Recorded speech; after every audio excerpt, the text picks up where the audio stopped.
ठीक, सबका आ जाएगा, सबका आ जाएगा। ठीक है, सब थोड़ा सा भी नहीं करेंगे।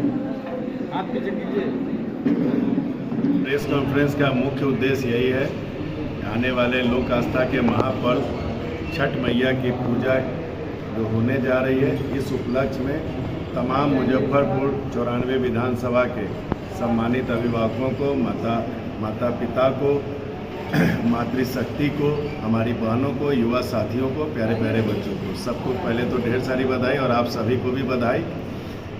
हमने पहली बार मुजफ्फरपुर नगर विधानसभा से जो मैं चुनाव लड़ रहा हूँ, तो मैं आप सभी को यह देना चाहता हूँ एक घोषणा पत्र जो आप लोग सभी लोग ले लीजिएगा, जो एक आशीर्वाद स्वरूप 6 नवंबर को जो आशीर्वाद मिलेगा, उस आशीर्वाद के बाद अगर मैं मुजफ्फरपुर की जनता की सेवा करने का मुझे मौका मिलता है तो मैंने ये घोषणा पत्र जो बनवाया है, इस घोषणा पत्र में 11 बिंदु हैं। उन 11 बिंदुओं में कुछ महत्वपूर्ण बिंदु हैं, उसके विषय में जिक्र कर देता हूँ। सबसे पहली चीज़ है कि विधायक को जो तनख्वाह मिलती है, उस तनख्वाह के विषय में मैं यह बताना चाहता हूँ कि जब आपको उस क्षेत्र की जनता आशीर्वाद स्वरूप अपना मत का दान करती है, तभी आप जाके विधायक बनते हैं। मतलब आपने कोई क्वालिफिकेशन नहीं है कि आपको आपकी क्वालिफिकेशन के आधार पे आपको किसी ने ज्वाइन कराया हो और आपको वो तनख्वाह का अधिकारी आप बनते हैं। इस विधायक की तनख्वाह पे मुजफ्फरपुर 94 विधानसभा क्षेत्र के सम्मानित अभिभावकों, हमारी माताएं, बहनें और युवा साथियों का अधिकार होगा। उस तनख्वाह से प्रत्येक साल 5 जरूरतमंद, शब्द मैं यूज कर रहा हूँ, जरूरतमंद बच्चियों की शादी के उपलक्ष्य पे उस पैसे को खर्च किया जाएगा। जो 11 सदस्यीय कमेटी बनेगी, उस कमेटी में आवेदन आएंगे। उस आवेदन में चयन करते हुए 5 बच्चियों की शादी में राशि का सहयोग के रूप में सहयोग किया जाएगा। 5 मेधावी बच्चे, बच्ची हो या बच्चे हो, उच्च शिक्षा में आधे पैसे शादी में साल भर की जो तनख्वाह होगी और आधे पैसे उसके ऊपर खर्च कर दिए जाएंगे। कई ऐसे हैं हमारे समाज के, हमारे देश के विभूति महाराजा अग्रसेन जी, महाराणा प्रताप जी, हमारे शहर के विभूति स्वर्गीय रघुनाथ पांडे जी, स्वर्गीय श्यामनंदन सहाय जी, स्वर्गीय ध्वजा प्रसाद साहू जी, स्वर्गीय महमूद अहमद मकबूर एजाजी साहब, हमारे जन नायक कपूरी ठाकुर जी, इन सब की प्रतिमा इस शहर के प्रमुख एंट्री पॉइंट से लेके जो खाली चौक चौराहे हैं उस पे लगनी चाहिए, जिसके लिए मैंने संकल्प लिया है कि आपका आशीर्वाद मुझे मिलता है तो ये इन विभूतियों की प्रतिमा लगेगी, विधायक के फंड से लगेगी। इस मामले में किसी प्रकार की मुझे सिर्फ नगर विकास मंत्रालय से मुझे सहयोग चाहिए आदेशात्मक, और बाद बाकी मुझे कोई फंड की जरूरत नहीं होगी। पूरे विधानसभा क्षेत्र को सीसीटीवी से युक्त किया जाए, एक मुक्ति रथ और एक एम्बुलेंस, ये 2 चीज़ें विधायक फंड से सबसे पहले जो विधायक फंड का सदुपयोग होगा वो मुक्ति रथ और एम्बुलेंस की सेवा के रूप में होगा, जो आपको निःशुल्क होगी, चारों पंचायत में भी और नगर विधानसभा में भी। अब आपका प्रश्न हो सकता था कि इसका मेंटेनेंस कहाँ से होगा।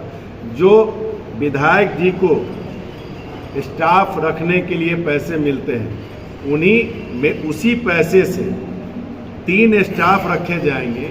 जो स्टाफ 24 घंटा, एक हेल्पलाइन नंबर डिक्लेयर किया जाएगा जो 24 घंटा सेवा उपलब्ध कराएगा। विधायक जी को टीए भी मिलता है, तो टीए का भी पैसा 1 रुपया भी अपने या अपनों के शरीर पे खर्च नहीं होगा। उन पैसों से इस दोनों चीज का मेंटेनेंस का काम किया जाएगा। पूरे बेला औद्योगिक क्षेत्र में आप लोग जब बारिश होती है तो देखते हैं किस प्रकार से हमारे जौहर साहब की वो देन, लेकिन स्थिति ये है कि वो चीज़ तरक्की नहीं कर पा रही है। वाटर लॉगिंग है, रोड की जल जमाव की समस्या है, रोड जर्जर है। तो उन सब चीज़ों में तुरंत अविलंब बनने के साथ प्राथमिकता के तौर पे, ताकि इतनी सुंदर सुसज्जित व्यवस्था हो जिस प्रकार बड़े मेट्रोपॉलिटन या यूपी में आप चले जाइए, नोएडा वगैरह जाइए, गुड़गांव वगैरह जाइए, उस प्रकार से सुविधाजनक बनाया जाएगा कि ताकि जो भी इन्वेस्टर हैं वो बहुत ही आसानी से आएँ और उस क्षेत्र की खूबसूरती को देख के अपने रोजगार को लगाएं, जिस कारण की रोजगार जब लगेगा तो हमारे मुजफ्फरपुर 94 विधानसभा के कई बेरोजगार युवकों को काम भी मिलेगा।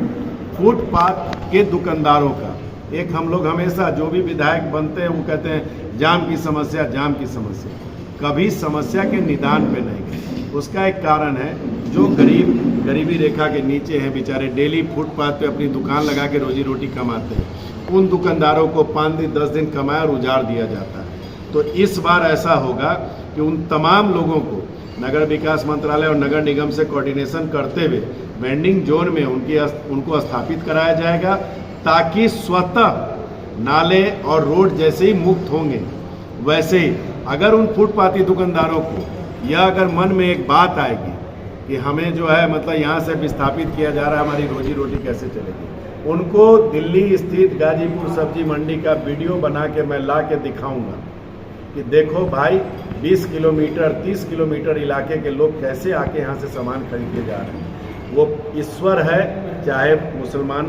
मुसलमान भाइयों का अल्लाह हो, चाहे हम लोगों का ईश्वर हो, चाहे सिख समुदाय का वाहेगुरु हो, चाहे ईसाइयों के मतलब ईसा मसीह जी हो, सभी लोग रोजी रोटी देने वाले वो लोग हैं। और जहाँ भी मंडी बनेगी वहाँ स्वतः ग्राहक जाएंगे, जब यहाँ सामान नहीं मिलेगा तो वहीं जाएंगे। तो ये जागरूकता करके उन दुकानदारों को भी वहाँ स्थापित कराने की ज़रूरत है। शिक्षा, स्वास्थ्य, रोजगार के विषय मैंने बताया।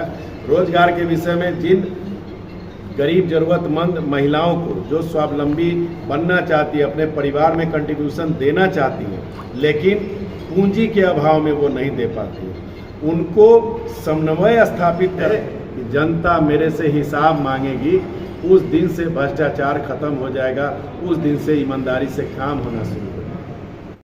दैनिक बिहार खबर को YouTube पर सब्सक्राइब करें और बेल आइकॉन दबाना ना भूलें। साथ ही हमारे Facebook पेज को फॉलो जरूर कर लें।